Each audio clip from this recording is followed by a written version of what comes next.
Welcome to the Vamily Show, Season 2, Episode 25. Today with me I have author Robert J. Crown and your website, robertjcrown.com. I got it up there on the screen for everybody. And you can find all his books there. His award-winning book is Suffering Ends When Awakening Begins. Um, and I kind of read through your story, and I gotta say, you're one of the first people that I've had on to talk to who has had probably as tough a life to me up to this point. And now I actually just officially became monetized on YouTube, so I'm actually living that part of it. And I kind of heard you talking to other people, but I kind of want to know how it felt when your book started selling. Like, was how did that, because I kind of feel like elated, like, oh my goodness, something that I actually tried worked for once after all the bad that happened in my life. So how did it feel for you? It felt really good, and I was really surprised and taken back by the kind of responses I was getting from the book. It's been really interesting. Um, I talk to people when I get a chance, just out on the street and around, especially young people. And I was at the park one day, just sitting, relaxing, and there's these couple of young guys there, and we got to talking, and I ended up just giving them a copy of my book. And then about a month later, this guy reaches out to me on social media. It was the same guy, and he says, he called me and he had some questions about some stuff he was going through, and he says, I don't know what it is about your book, but I carry it with me everywhere. There's something about that book that really makes me feel good. And when I wrote my book, one of the first things that I wrote on top of my draft was um, that when people read this book, if they go through challenging times, that it give them faith, hope, and courage to overcome the difficulties in their life. So that's why I wrote it. So you probably feel a lot better about your own life too, right, Bob? Yeah, I feel, and I've told people this. Hello, Bob the Raptor Joe. Thank you for popping in. I've told people this before, but I've turned the corner from being angry and stuff that happened in my life to being thankful it happened, because if I can have this kind of stuff happen and still come through, and still make a dream happen. And that's kind of why, I almost took my own life, and all that stuff. And I want people to go, even if you're down there to that point. And I heard from your story that you've been down there to that point too, and it's filling alone like nobody else can understand your pain and all that stuff. At least that's how I viewed it, and that you'd be better off because you don't want to bring everybody else down, and that alone feeling. But now that you have the ability to kind of, um, through your story and your book, help people, it made me more thankful. I don't know if it's kind of turned the corner on you and you made you thankful for the stuff that happened. Yeah, absolutely. I mean, that was part of the process that I went through is, when you go through it like yourself, I mean, that's terrific. I mean, I believe that's what we're supposed to be doing as human beings, as spiritual warriors, right? Before we come into this world, we're reviewed with what we're going to be doing in this world, and we say, oh yeah, we can handle that. You can go out through this stuff. You could almost die 6 times, get involved in many car accidents, have your mom try to, oh yeah, I can handle all that. And you come in here, and then you forget how powerful this material world is, and we kind of get swept away by things, and we forget who we are, and that disconnection happens with the Godhead within, and within with between our subconscious and our conscious mind. So we lose that connection. So then when we Mm-hmm. go through suffering in our life, it's kind of like somebody's like waking us in the morning, right? Like the suffering's like, get up, time to get up. You don't Yep. move, so you get shaken a little bit more, right? So you go through a little bit more suffering, a little bit more, until we can wake up and realize, whoa. Perfect example is what you just said, Bob, about what you went through, and being at the end of the rope there, thinking about ending your life, and then using that, what you've went through, to benefit other people. To me, that's the exact appropriate definition for a spiritual warrior, right? We go Mm. through difficult times, challenging times for ourselves, we make it through, and then we learn through our experiences, and then we share those experiences with other people so that they don't have to go through so much hardship, adversity, and suffering in their life. And Yep. hopefully that they can have the same types of realizations that you had and that myself has had as well. Yeah. And one of the things that you had happened to you, and I kind of feel you because I've had, um, I didn't have the best relationship with my mom. You can let everybody kind of know the story of what happened with yours, but my mom, attempted suicide many times, and I saw one of them in front of me, and so that scarred my relationship, probably not just with my mother, but with women in general, and having trust and all that kind of stuff. So, um, and you have an experience with trusting your mother at one point too. So if you want to share that, that'd be awesome because Yeah, it's sure. quite a story. Yeah. When I was 11 years old, me and my sisters, we got up for school like any other day. And on this day, my mom told us that we were going to go see a show at the old Chicago Amphitheater instead of going to school. And, being 11 years old and no school, it's like, woohoo, Right, we get a right. day off, let's go have some fun. Yep. So my mom said she's going to go out to the gas station to get gas for the car, and then when she'd get home, we'd leave for the show. So my mom got home, back the car in the garage, closed the overhead door. Now we lived in a split level house, so when you walk in the front door, you got the living room, and dining room, and kitchen straight ahead, and then you Mm-hmm. go up 5 stairs. There's the bedrooms. You go down five, and there's the basement. And then you got to go up a few stairs to the garage. So she got home, backed the car in the garage, closed the overhead door, went down the steps, and then through the family room up into the kitchen. And then she asked us if we wanted any ice cream, and of course we said ice cream. My Right. sisters bolted upstairs. I followed them, and then when she was dishing out my ice cream, I said, "Mommy, what are these little crushed up white things doing to my ice cream?"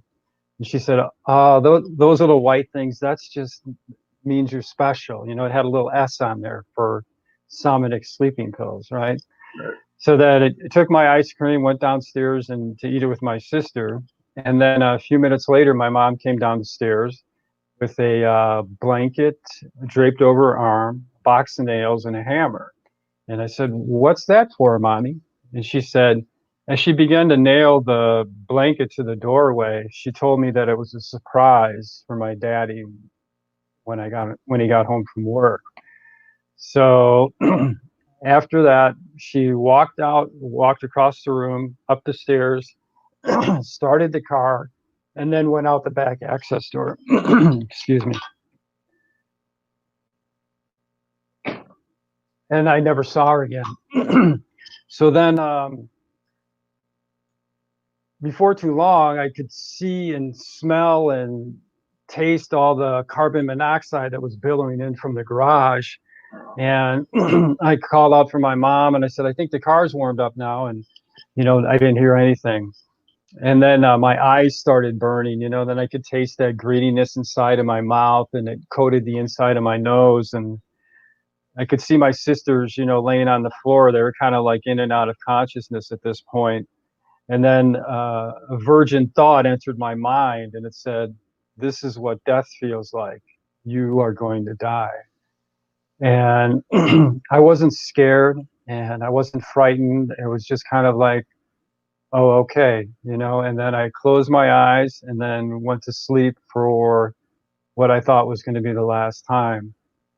And then shortly after that, a voice, like as clear as you and I are talking right here, Bob, said to me, "Get up and go for the door. Go for the door." So I stood up, and by this time, I'm like totally intoxicated by the fumes. My head is just spinning. I could barely stand up. My knees were buckling so much. But I started to make my way toward the door. And when I arrived at my sister's in the middle of the room, at this point, they're laying lifeless on the floor.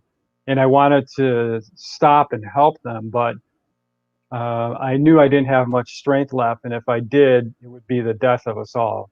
So Right. I decided to continue to make my way for that door. And what seemed like an eternity, I finally made it and pulled myself up the steps. And make a long story short, I got the door open and I tried screaming for help, but just like a meager little help came out of me.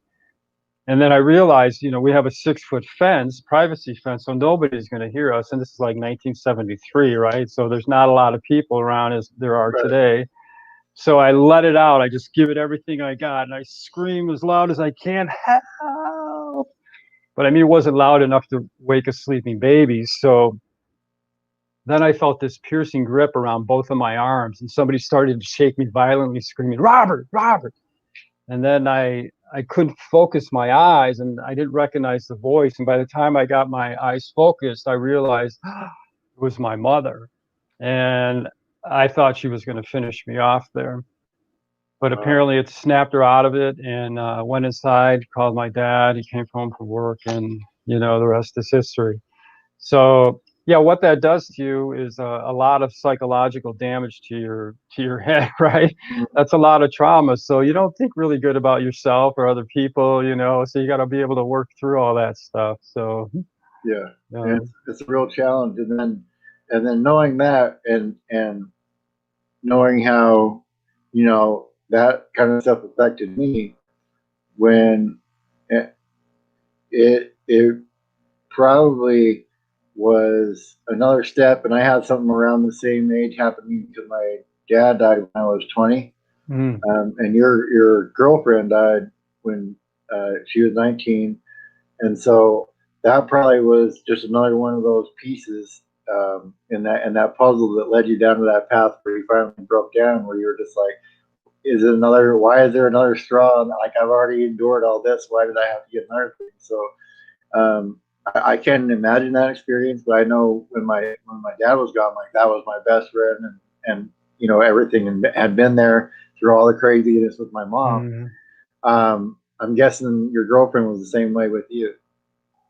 Yeah, pretty much. I mean, we known each other for 10 months, and during that time, I mean, we grew really close together. I mean, I never really had experienced that kind of love before, or had that really kind of love for another person. So it was really kind of special to me at that point in life, because where I was at, psychologically and spiritually, I wasn't really searching for things. Fortunately, I was able to find somebody who really cared a great deal about me.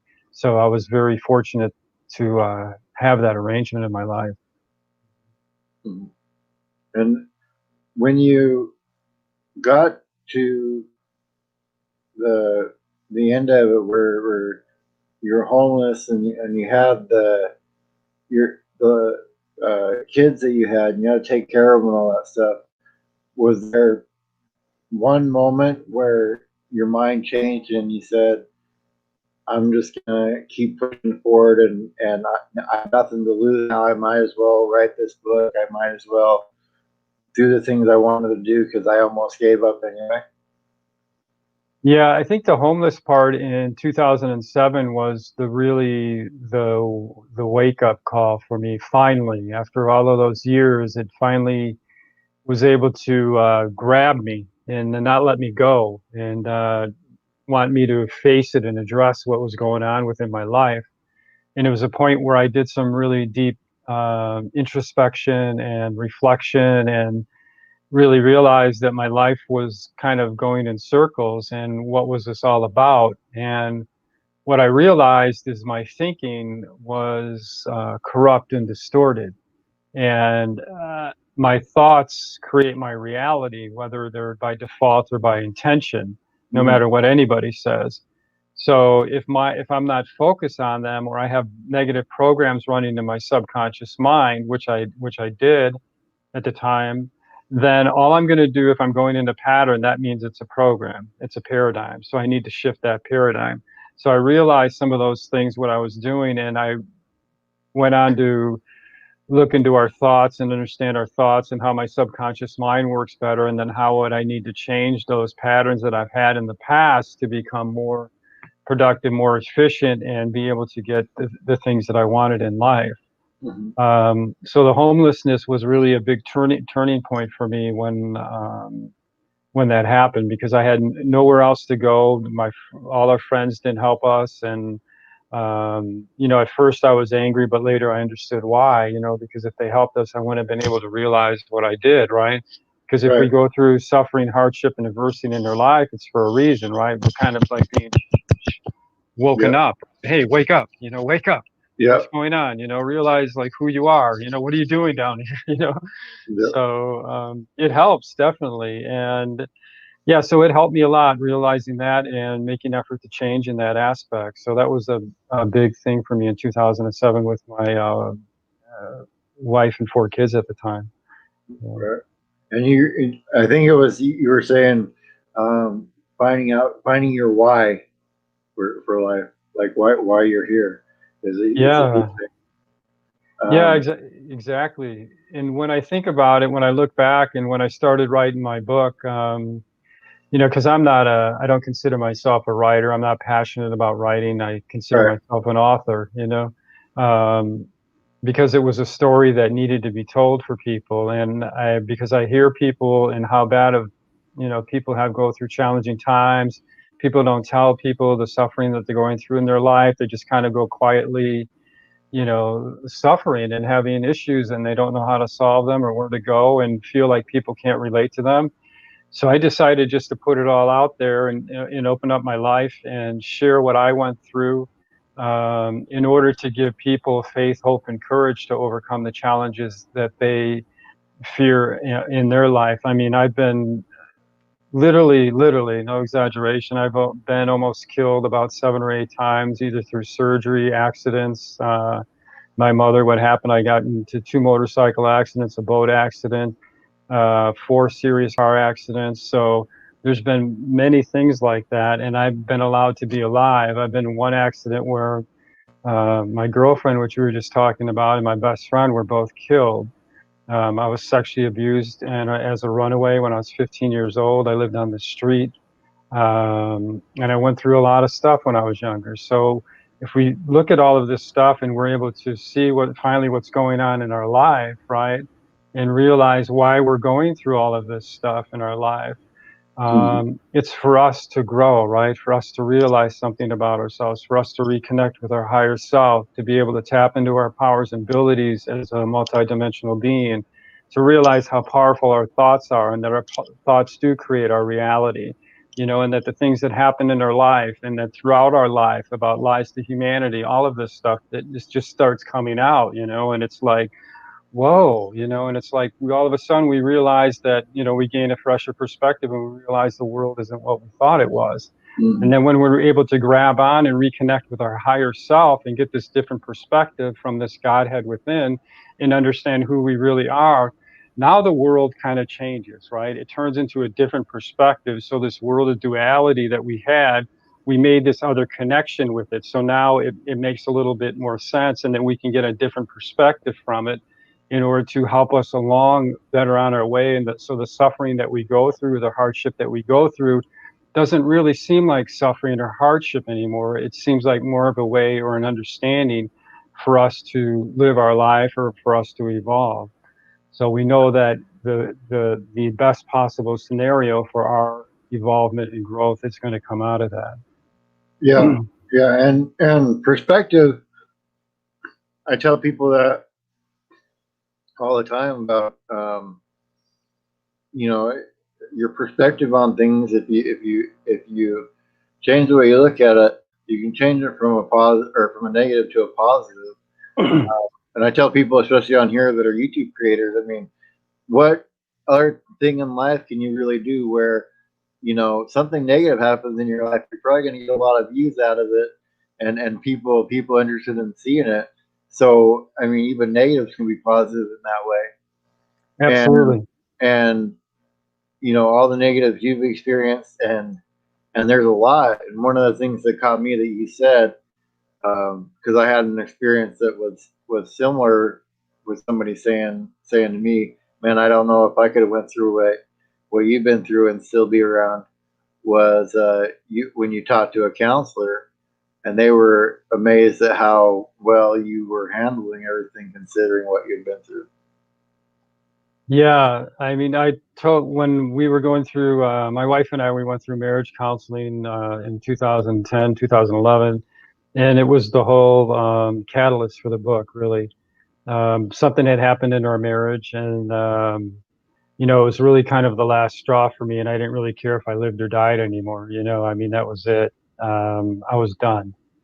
And I totally withdrew and just became reclusive. And she asked if we wanted to go to counseling, and I said, well, what the hell? It's been, I don't know, 20 years already. We got into this marriage. So we went, and, the counselor, we both had our own. And we were there, and she said, why don't we meet one-on-one? She said, you seem a little angry, let's just meet and talk. So I told her my whole life story within an hour, right? And I said to her, well, just out of curiosity, have you ever heard of anybody going through as much as I have? And she said, Robert, I've been in counseling for 25 years. I've counseled gang members, addicts, dysfunctional families, people in prison, and I've never heard of anybody going through as much as you have. And to your credit, you're functioning normally. And then I kind of said to her jokingly, I said, well, maybe I should write a book, because if I did, then everybody else could feel a lot better about their own life, right? Right. So as soon as I said that, I got this feeling in my gut like somebody had just started a flame, right? It's kind of like you're laying on the operating table and you're drawing a straight line. Beep. Then they get the paddles, right? And then they put them on, clear, and then you're coming back to life. And that's like exactly how I felt. So that thought of writing that book brought a spark back into my life. And because Right. we think negatively and we doubt everything, I was kind of wondering, man, I can't write. How am I going to write a book about so I'm saying, okay, go home the next day. I'm looking out my window. I'm saying, okay, God, you want me to write a book? Let a branch fall across on that big oak tree over there. And I saw a little one dangling. I'm going, oh, that's not it. So then I said, okay, forget it. I'm going to bed. So I get up the next morning, beautiful night, no wind, no storm, no nothing. Go in the coffee, walk by the window, and I take a second look, and I look out the window across the street on the sidewalk. There's this branch about this big round and about 12 Wow. feet long laying right on the sidewalk. And I'm going, oh my God, I better start writing that book, So it was a pretty clear sign. Yeah. So, Yeah. That's kind of, it's stuff like that when it happens that it kind of blows your mind, and makes you go, well, I don't care what you believe, but hey, something like this happened to me, and I thought it was, you can think it's a coincidence yeah. or whatever, like you're talking about your branch, but that's too much coincidence for me. And Yeah. when I shared stuff that has happened with me, it was probably the most, it is the most therapeutic thing that I've done in my life. And I'm guessing it was probably really therapeutic for you when that book was there, because a lot of the things that people have happen and has affected you is you're ashamed that it happened to you. Like, why did it have to happen to me? And you're ashamed almost that any of the stuff happened to you.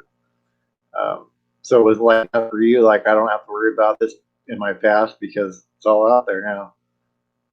Yeah, right. And it's good in a way, because then then you got to deal with it too. I mean, it was kind of hard for me to write in a book. I mean, I was really kind of angry at first, and it was really cathartic for me to be able to write and to go through some of the stuff. And even now today, I'm still uncovering, deep paradigms, that are really way down there. So I'm trying to work on those too. But it's a process for all of us. But yeah, it was very therapeutic, and it did help me a lot, and it helped me to really focus and be able to kind of sort through things. And yeah, it really benefited me a lot for Right. writing that book. Yeah.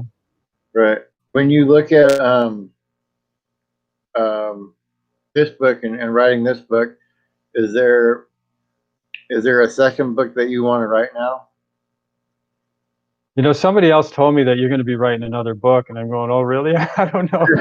Uh, if I did write another book, it would probably be something along the lines of, how our thoughts are affecting our reality, or, the lies to humanity, and how we think our life should be, but really it's not that way at all. It's because we've been told lies about how we should be.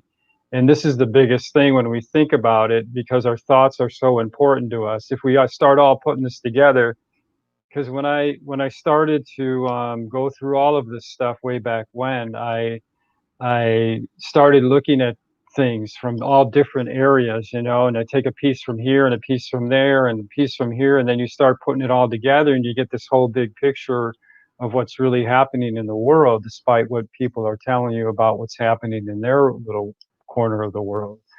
So you're able to kind of figure out things about what's going on. And one of the things that I've discovered is that we are programmed to think negatively about ourselves and to we're designed to stay in a lower vibration. National Science Foundation in 2005 came out with an article stating that we have between 12 and 60,000 thoughts a day. And out of those thoughts, 80% of those are negative and 95% are from the day before. So if we're thinking 80% of our time negative thoughts, and then 95% of those thoughts are from the day before, we're just are going in circles. We are not changing. We are not evolving. We are not growing. So what I found really interesting is that, wow, that's pretty stunning, right? But here's the question. Here's the question is, how did we become that way? How are we thinking? How are our thoughts, most of our thoughts, 80% of them throughout the day, negative? What is going on in our environment that is making us think that way? So from the moment of birth till we're 8 years old, we take in all of this information because our conscious mind doesn't have the ability to accept or reject it, to believe what's true or what's fake, right? So it all goes in there. And then we're left with, as we get older, sorting through all this. This is what makes up our belief system. This is what makes up our paradigms in our life. And so if we don't straighten this stuff out, you can see what's going to happen, right? We have all these issues. We have all these problems in our life. Things keep repeating themselves. We're always stuck. We never make it. And it's because of how our subconscious mind is programmed. So we've been designed, because this is a spiritual war now that's going on, we have been designed to stay in a lower vibration below like a baseline, a positive vibration, right? Because when you're in a lower vibration, when you're vibrating lowerly energetically, it's very hard for you to change or to become happy or to create a better life for yourself. You would almost never do it, okay, unless you're able to change your frequency. But if you maintain a higher vibration in happiness, compassion, kindness, love, joy, bliss, right? Love is a very powerful vibration. So when you come from the point of love or joy, that's the best time to create something new for yourself and to change your life around, right? So you can use your thoughts as a guide. So if you're not feeling good about yourself, if you're depressed, if you're angry, that means you're not thinking good, right? So you're thinking depressing thoughts or angry thoughts. So focus on something that you want to think about. Get out of the negative pattern of thinking about negative things. Go to a happy place in your life.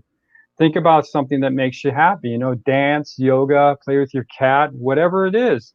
And then elevate your vibration and then start thinking about what you want to do with your life and what you want to change and what you want to become. Right.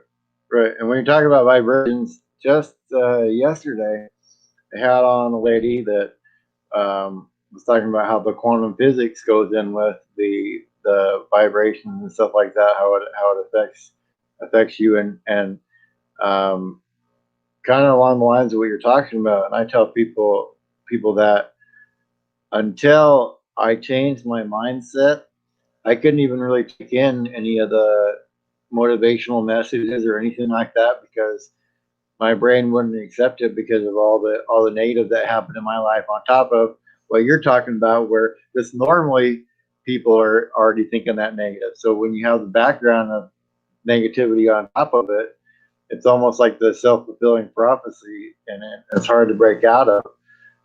And you had to break out of yourself to get where you're at. Yeah, sure. We all have to do, and that's a really good point. the first stage is to realize it, right? Is where we're at, and then the next point is to try to change. And to be able to change is you really got to forget about everything that you were taught or everything that you think you knew about yourself, right? And start over, because when you're able to do that, then you start to create new neural nets in your mind, right? So right now, what we have running, these paradigms, these are old neural net connections that were created in our mind based on the environment that we were in when we were younger. So what we're trying to do is reprogram our subconscious mind, and we do that through I call them affirmations, not affirmations. Affirmations work for some people, but because an affirmation is just a statement by itself, it doesn't have anything to go with it. In order to create a new reality for yourself, or to get the creation process started, you not only need a positive affirmation or a clear image in your mind about what you want, but you need, the key is, if you want to change, is that you have to have an energized emotion with it, right? So if you want to change your life and you want to be happy, and you're sitting around thinking how sad and miserable you are, well, you're going to get more of that. Okay, you have to Right. start acting, thinking, believing, feeling that you're happy. And there's a process that you can do this, but let me just say that when you're trying to do this in the beginning, it's very difficult because your brain is giving your mind a chemical, right? So you're receiving cortisol, right? So when you say, okay, well, I'm going to change, and you step outside of that box, it's all of a sudden you feel like you're naked standing on the 50-yard line in a field, right? Because you're exposing yourself. You feel vulnerable. It's new. It's really uncomfortable, because you've been getting this drug all the time when you've been standing over here from your brain, right? Saying, oh, it's okay, you know? And it kind of is miserable it kind of feels comfortable in its own perverted way, right? So Right. we have to change. So when we're uncomfortable, it's the best way to change. So get into a higher vibration and start focusing your thoughts. Like one that I used for a new home was, I'm so happy and grateful now that I have a permanent home for my family. And I would be excited, and I would think about like I already had the house, and I kept doing that. It took me a little while, but it took me a year, and I was finally able to get a permanent home for my family. But the thing is that this is why all of this stuff, like I said before, why we're programmed to think negatively, is because this is a spiritual war. This is about the oppressors suppressing the consciousness that wants to be free. Mm-hmm. So when we think about it, we go back and we can look at like the English language, they call it spelling and cursive. And we go back thousands of years, and we can see that this wasn't just something that they started, a few decades ago, but this has been going on for a long time to suppress the consciousness of humanity. And in order for us to wake up, like you did, Bob, like I did, and like so many other people did, we need to make this connection with ourself and empower ourself, because the power has always been within us, never without us. Yeah. It's hard to get used to that fact that it can be within you when you've had, all those external circumstances happen your whole life. You figure, everything's based on external circumstances. So it's hard then to say, well, I don't care what the external circumstances are. I'm going to try anyway, and that's one of the hardest things to do. But I would say for me, it's been the most satisfying, and probably for you, it's been the most satisfying is actually go through and do it. Yeah, absolutely. And I kind of just fumbled my way through it. Really, I didn't really realize at the time what was going on or how I was doing it. And it took me a long time, and I had really kind of had to force myself through some areas of it. But really, the best way for me now, understanding that the best way in order to change your situation really quick, is you have to stay in an elevated vibration, meaning a vibration of happiness, of joy, of love, kindness, compassion, an elevated vibration in order to change. And when you're in an elevated vibration, elevated emotion, it's that energized emotion that's going to drive that clear image in your mind of what you want, right? So if you want to be happy, or if you want a new house or a new relationship, that's what you think of, like you already have it. And Mm. then, you're going to get the doubts that saying, oh, you're not going to get that. You never get what you want, Yeah. And those times you got to shut those voices down, right? Yeah. So what I would do is this is my process. I would create an affirmation. I'm so happy and grateful now that I have a permanent home for my family. And I would say that with an energized emotion. So the first thing I did was create a clear image in my mind about that. The second thing is I took that clear image and I married it with an energized emotion. So those two need to become one. And then I think from the end, like you can't think like you have it. You got to believe, act, feel like it's already happened. Right. And then if the voices start, oh, you can't do this. That guy's crazy. He doesn't know what he's talking about. You got to Yeah. shut those things down. And you shut them down by going to a happy place. Find your happy place. Think about what you like to do, playing the guitar, singing, yoga, playing with your cats, going for a walk. Do that. And then your vibration will go from here and then it'll go back up again. And then when it goes back up again, start using your affirmation again. You got to remain focused on what you want. That's the key, because you're reprogramming your subconscious mind. Mm-hmm. So Yeah. And you have those keys in there, along with your story in your book. Suffering ends when awakening begins.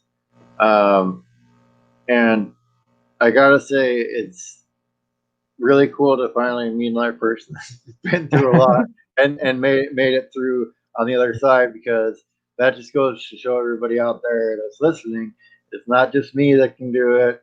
Other people can do it too. And yeah. if you've had all that stuff happen, like this other Robert has, maybe it's named Robert that just brings trouble to him. I don't Yeah, know it's just a name, right?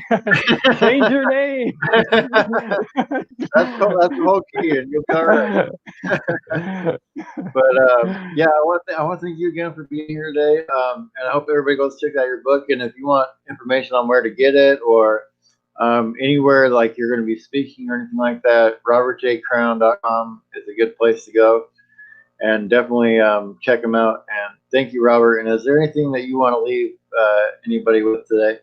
Yeah, thanks for having me. Yeah, for sure. What I want to say is that if people go through hardship, adversity, and suffering in their life, which most of us do, like you did, like myself did, no matter how down you get, right? Because there was a time when I had a bottle of pills in my hand, right? And I was going to take these pills. And Bob was the same way, right? We're both kind of in a similar situation where we're just at the end of our rope. But it wasn't like it was our soul that knew our higher purpose at that time, right? So you have to believe in yourself, right? Give yourself a chance. You'll never get any more in this life than you can handle. So whatever you're going through in this lifetime right now, no matter how difficult it is, how low you think in your life, how helpless your situation may be, it'll change. Yeah, Change your thoughts, change your vibration, and your life will change. I promise you. yeah, it will. It will if you just change it, for sure. And like I always say, guys, stop waiting for life to happen and make it happen. And Right.